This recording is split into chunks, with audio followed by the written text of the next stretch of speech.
Aravalli మైనింగ్పై supreme court కీలక ఆదేశాలు జారీ చేసింది. గతంలో ఇచ్చిన ఉత్తర్వులపై స్టే ఇస్తూ మధ్యంతర ఉత్తర్వులు జారీ చేసింది.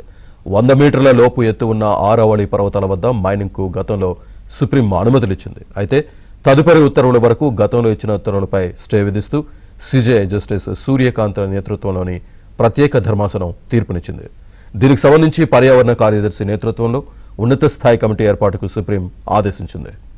ఆరావళి మైనింగ్పై సుప్రీంకోర్టు కీలక ఆదేశాలకు సంబంధించి పూర్తి సమాచారాన్ని మా ఢిల్లీ బ్యూరో చీఫ్ కృష్ణ అందిస్తారు. కృష్ణ, శ్రీనివాస్, ఆరావళి పర్వతాలలో చేపట్టే మైనింగ్ కార్యకలాపాలపై సుప్రీంకోర్టు ఈ రోజు కీలక ఆదేశాలను జారీ చేసింది. ప్రధాన న్యాయమూర్తి సూర్యకాంత్ నేతృత్వంలోని త్రిసభ్య ధర్మాసనం ఈ రోజు సుమోటోగా ఈ కేసును విచారణ జరిపింది. అయితే గతంలో ఏదైతే గత నెల 20వ తేదీన సుప్రీంకోర్టు ఇచ్చినటువంటి తీర్పు పైన పర్యావరణవేత్తలు, పౌరులు తీవ్ర వ్యతిరేకతను వ్యక్తం చేశారు. ఆరావళి పర్వతాలు, వాటి పరిధుల పైన నిపుణుల కమిటీ ఇచ్చినటువంటి నివేదికను సుప్రీంకోర్టు యథాతథంగా తీసుకోవడానికి కూడా వాళ్ళు తీవ్ర అభ్యంతరాలను వ్యక్తం చేశారు.